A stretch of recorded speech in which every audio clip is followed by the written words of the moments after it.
friends, family and card fighters from around the world. Welcome back to my channel, and today I'm going to be talking about G-era Vermillions. Now before I get into the deck profile, I just wanted to say that for anyone who tunes into the channel and watches the videos, I do apologize for not uploading in a while. I did have a couple of videos recorded and ready to upload so I could focus on university, which I just started again a couple of weeks ago for the semester. Unfortunately, I don't know if it was due to file corruption or something else, but all the video just disappeared. And, so I was a little disheartened, didn't want to record anything, plus university, so I do apologize for the gap. I will try to be a bit more on point with that and try to get a system going again around university. So yeah, today we're looking at G Vermillion. So no standard support or anything, just this. So we'll just jump straight in. I'm sure some of you have seen the premium versions that I have thrown together. So it'll look a bit familiar. So the starter is Draco Kid, because he's the best starter Narukami have as a clan. I truly believe that, and I love having two of him because people do target him because he can be very annoying, and so you have that spare one, and if you can get two on the board, it is so funny because he builds thunderstrike so fast. So for those of you who are unaware, his first skill is Rest, bind a unit in your opponent's drop zone, and if you can't, you countercharge one, and you give a unit with a thunderstrike 3k. That part's not important. The second part of the skill is a rear guard act, thunderstrike 4, counterblast 1, put him into the soul, choose one of your opponent's rear guards. Sorry, choose one of your units, give it 3k until the end of turn, and then choose one of your opponent's rear guards and retire it. Or your opponent chooses, but you know what I mean. You mainly use it for the first skill because it builds thunderstrike every turn, which is what you want. So on to grade 3s, of course we run for Crimson because he's the Legion Master. He's the guy you want to be on as a grade 3 because he opens up all of your avenues. So he legions with Dragonic Kaiser Vermillion. This is the original version, the limit break version, not the newer one. His skill is Counterblast 3. As a limit break, he gets 2k and attacks the front row. Why the Legion's good is you Legion with him, his skill turns his skill free, so for free you get 2k and you attack the front row. Which is, why he's a fun Legion. So it does give you that avenue if you want it. Crimson also has a skill Soul Blast 1 for 2k, Not that you use it. So the idea is when you attack with the pair in Legion, like such, with his skill, you got a 24k Legion swing at your opponent's front row. So there's no intercepting or anything when this unit attacks. It's very good. So yeah, that's both of those grade 3s. They're basically one in the same in this deck. So yeah. On to grade 2s, I run 3 copies of Plasmatron Dragon. I do go for a bit more Thunderstrike in this deck because it's a very nice mechanic. Especially towards the end of G when it got that last round of support, it just became so good. So yes, first skill is Apt, rear guard once per turn, Thunderstrike 4, Counterblast 1, and he gets 2k for each card in your opponent's bind zone, which, being Thunderstrike 4, means it's a minimum plus 8. Minimum. His second skill, which is also really nice, and why he's good to have even if you're not on Thunderstrike 4, is Auto GB1. When this unit is placed on rear guard, your opponent chooses a card from his or her drop zone and binds it face up. So if you're G1, you just call it and you already bind something, which can put you from 3 to 4, which then gives you 8k. So 3 of these, really good. You can hit massive numbers the later the game goes. It's great. And then for a bit more controlled field work, I run 3 copies of Voltage Horn Dragon, just because occasionally you do end up at points where you want to take something off the board or pressure your opponent to get rid of that last 1 or 2 units. Depending on how you go. So I like having 3 of these because it's just an extra retire, basically. It binds it, but it also retires it, So when boosted, Counterblast 1 to get that. And then I run 2 copies of Circular Blade of Strong Lightning, Grizel. I tend to say Grizel, but that's just how I talk. So it has a couple skills. The first skill, which I often forget, is when this unit is attacked or chosen by the effect of an opponent's card, your opponent chooses a card from his or her drop zone and binds it. So it doesn't have resist, but it does mean that if your opponent targets it, you do get benefit out of it by adding to your thunderstrike count. So they have to bind something if they're trying to get rid of this, basically. Which makes it really nice front row material. And the second skill is a continuous thunderstrike 5. Yeah, during your turn this unit gets 9k, and act counterblast 1. If you have a Vanguard with Vanquisher in its card name, when this unit attacks, you can choose one of your other opponent's rear guards and attack it as well. So thunderstrike 5, it's a minimum 18k, and you can use it to swing into another unit. You only run 2 because you're not sitting on a Vanquisher rearguard, and the fact that you don't need Vanquisher for the 9k, but you do need it for the multi-attack skill. So, yeah. But this is just basically a free beat stick if you're at 5, which is pretty nice. And then finally, because I do like to, have a counterblast, I run 2 very old cards called Demonic Dragon Berserker Garuda. Very simple skill. When this unit hits, countercharge 1.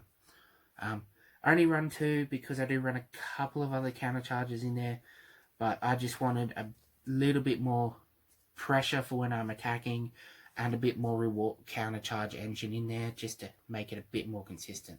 So 2 of those. Just the 2. Undergrade 1s. You play Crownholder Dragon. If you have a Vanguard with Kaiser in its card name, which is what this deck is, it's Kaiser Vermillions. When that attack hits, choose up to one of your other units. That unit and this unit get 2k until the end of turn. So, just as an example, you can give himself and another booster 2k, or if you have you can do it in the column. And this even works if you have 2 in a column, which I have done every now and again. It's not the most common thing. But, if you're swinging in for the front row swing and you hit, say, 2 units, you've just given both units 4. Both units get 8k, which is a 30k column of, so it's really nice. So, 4 of these is really good. This is your main booster. This is the one you want whenever you can because it helps build a good amount of power in your back row. So, yeah, 4 of those. Very nice. Very good. Then I run 3 copies of Dragon Dance of a Teen. I do like drawing. I like having a hand. I like having tools. I like being able to guard. So, 3 of these. Thunderstrike 2, which is incredibly easy to do. When placed, Soul Blast 1, draw a card. So this is, draw 3. I said if you use all these, it's draw 3. So, I think 3 of those is nice. I like drawing units. And then I run the Dragon Dancer Anastasia Perfect Guard, the countercharge one, because like I said, I like countercharging. And unlike, say, Vanquisher, it doesn't have, Vermillion doesn't have a natural countercharge engine. So you've got to, use different cards. So yeah, if you have 1 in the drop zone, then when you perfect guard it, you can countercharge. So this counts as 3 countercharges. So that's why I play that. Then I run 3 stride fodders. You don't need to run 4 because really once you Legion, unless you're desperately need to get some triggers back in the deck through the Legion skill, you have no need for any of the other grade 3s. So you minus those two, you've got 9 cards which allow you to stride. So, and this is G, so that's why there's none of those stride crits which just came out. So just the 3. You could potentially cut it to 2 if you have another grade 1 you want to play. Onto triggers, I run 4 copies of the Brawler Crit. You can't use its skill to give you its power, but you can put it on top of the deck and shuffle it back in. You just don't get the bonus for being a brawler. So recyclable crits if you need to. Then we run 4 copies of Malevolent Djinn because it can chuck itself into the soul, which is nice if you want to use for teen, or one of the strides uses soul for cost. So, you know, having a little bit of extra soul is good, but you don't really have a soul issue. So crits going into soul is good. Then around 4 draws because like I said, I like drawing cards. She doesn't have any skill. I happen to have 4 of these, so I thought having a playset was nice. So 4 of them. And then 4 copies of the Tara clone, Fertility Eradicator Yuki. Pretty much everyone knows what this card does. For those of you who don't, when you pitch it, get rid of it for a G-Guardian when you're paying the cost. If you have another heal trigger, so in this case another one of them, in the drop zone, you can bind to counter charge or soul charge. Which is, so it's adding to the resource engine. Which, as I've said a few times, I like resources. Onto the stride zone. 4 copies of Kaiser Warning. This is the Dragonic Kaiser stride. So, aside from, you know, having a pretty cool look, and he came out in Fighters Collection 2, so a few years ago at this point. His skill is act Vanguard once per turn, GB2, Counterblast 1, and flip a copy of himself face up. If you have a heart card with Kaiser in its card name, until the end of turn this unit gets continuous this unit, so he battles your opponent's front row, which is, you know, what they do, and auto, when this unit hits, choose, is it 2 of your other units? Yeah, choose 2 of your other units and they get 5k. So you can't give power to him, but it is really good for powering up your front row, or, you know, giving just one column a crap ton of power if you hit. So you can use this twice. He's the main stride for the deck if you are being a Kaiser, and it's just good fun. You know, hitting your opponent's front row multiple times a game is very annoying for them. So 4 of these because it's who the deck is based around, but really. And then we run 4 copies of Vanquisher V Buster. Again, everyone should know what this card does at this point if you're an Arakami player.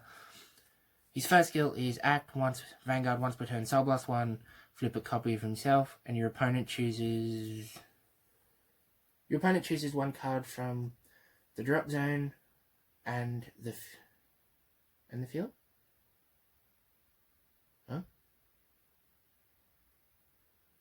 Yeah. Sorry, I was looking for field, not rig. So basically, Soul Blast 1, flip himself, 1 for rear guard, 1 drop zone is bound, so he adds 2 to the thunderstrike. And then if you have more rear guards than your opponent, 3 of your units get 3k. And his second skill, which is why he's also really nice, is continuous Vanguard GB3, thunderstrike 7. All of your units in the front row get 5,000 power, and this unit gets critical +1, drive +1. So if you're thunderstrike 7, he's a 31k quad drive critical, which is pretty good. What's also good about it is if you have thunderstrike 7, you don't need to use the first skill, so you can potentially split it as such to get multiple critical quad checks if you want to. So that's also a good reason to play 4, because it just expands your offensive line in the game. Next, I run 2 copies of Voltage, another Vanquisher. So for him, the main part of the skill isn't that important. You just flip himself with an act, and if you hit, you can retire something and bind 2 from the drop zone. Again, it's an on-hit skill. The reason he's played is because of the second part, which says continuous Vanguard GB3. During your turn, all of the units in your front row get 3,000 power for each card in your opponent's bind zone. So to make that easy, if you're at thunderstrike 10, all of your front row gets 30k power for free. So you play that because he's a pre-G8 game ender if you can hit that, which is really strong. anyone who's played this deck, not this deck in particular, but played a deck that uses him, knows that you can win games off his back. So, and then I run one copy of Conquest Fulgurate Dragon because I think he's awesome. I think he's fantastic. So his skill is Act, Vanguard, Thunderstrike. Once per turn, Thunderstrike X, which is, you know, whatevs. It says, turn a card from your G-zone face up and discard a card from your hand. Choose the same number of your opponent's rear guards as the number of cards in face up cards in your G-zone and retire them and bind them. And then it says, all of your units get 1000 power to the end of your turn for each card in your opponent's bind zone. If your opponent's bind zone has 7 or more cards, this unit gets drive +1. And if it's 10 or more, this unit also gets crit +1. So, I personally love this card because you're only going to use it if you can get the Thunderstrike 10. But depending on when you use it, depending on the game you have, you know, you throw him down and you can add you can add 2, 4, 6, well, you can add anywhere from 2 to 5 Thunderstrike when you put him down, because of board. He powers up every unit on the board, so he's sort of like a mix. You get the best bits of Voltage in that you get a lot of power, but you also get the best bits of V Buster in that you also get the critical quad. So he's sort of a combination of the two in a way, which is really cool. So that's why I like him, because you can throw him down, you can potentially board wipe your opponent, build up really strong field numbers, have the critical pressure, and yeah, I often consider like maybe I should just run him at 3 and just use him every turn because he's awesome. And if you can't get to 10, but you can still get to 7, you're still giving every unit on the board 7k, and you're getting a quad draft. So he's not even bad at that point. So I don't really know why everyone was crapping on him for, you know, as long as they were when he came out. Finally, for the offensive strides, I run Crownholder Dragon because he closes games. He's the G8. He's literally, when placed on Vanguard, retire all rear guards of all fighters, bind every card in your opponent's drop zone, and until the end of turn, every single unit on your board gains 2000 power for each face-up card in their bind zone. So I have thrown him down. My opponents had 25 cards in the bind zone, and I've given every unit on my field 50,000 power. It's ridiculous how awesome this is. I love him. And if he didn't win games 9 out of 10 times, I'd play 2. But he does win games like 9 out of 10 times. So, yeah, you only need 1. He will almost always win you the game. Like, there's no point playing those old Zeroth Dragon crap buckets because why? He's just that much better. Sorry, Grand Blue. And then on to G-Guards. 1 Brahma, because again, it's not a Thunderstrike based deck. Some games it can take you an extra turn or 2 just to build that Thunderstrike. So having a unit that isn't Thunderstrike reliant to guard is good. So his thing is go into your drop zone, bind 2 cards of different grades, and he gets 10k. So yeah. Then I run 1 copy of MP Dragon, just because you chuck him down, you flip another G unit. If you're in the right situation, you'd probably flip Brahma if you have the Thunderstrike available. You bind one of your opponent's rear guards. Well, they choose, so they bind one of theirs, and if they happen to have 2 or more rear guards than you at the time, they also retire another one. So this can potentially get 2 units off their board during their turn. So it's often really fun to throw this down on their first attack, so they have to essentially get rid of a column most of the time. And then finally, 2 copies of Brawler Dragon. He's a Thunderstrike 3, he gets 10k, which is incredibly easy to do. And his second skill is, at the end of the battle this unit was placed on Gguard. For every 4 cards in your opponent's bind zone, choose up to 1 rest rearguard in your opponent's front row and retire it. So, you don't really use it for that, but it is a nice little bonus. So, you know, just take a bit away from their field during their turn. So, yeah. So that's that. That's the deck profile. The one thing I'd say is if you don't want to use Folger Dragon, chuck in a copy of VMAX instead, because he works really well with having Vanquisher strides. But I like using Fulgurit, so I don't use it in this deck. So yeah, I hope you guys enjoyed. Again, I do apologise for not uploading for a while. I will try really hard to upload again.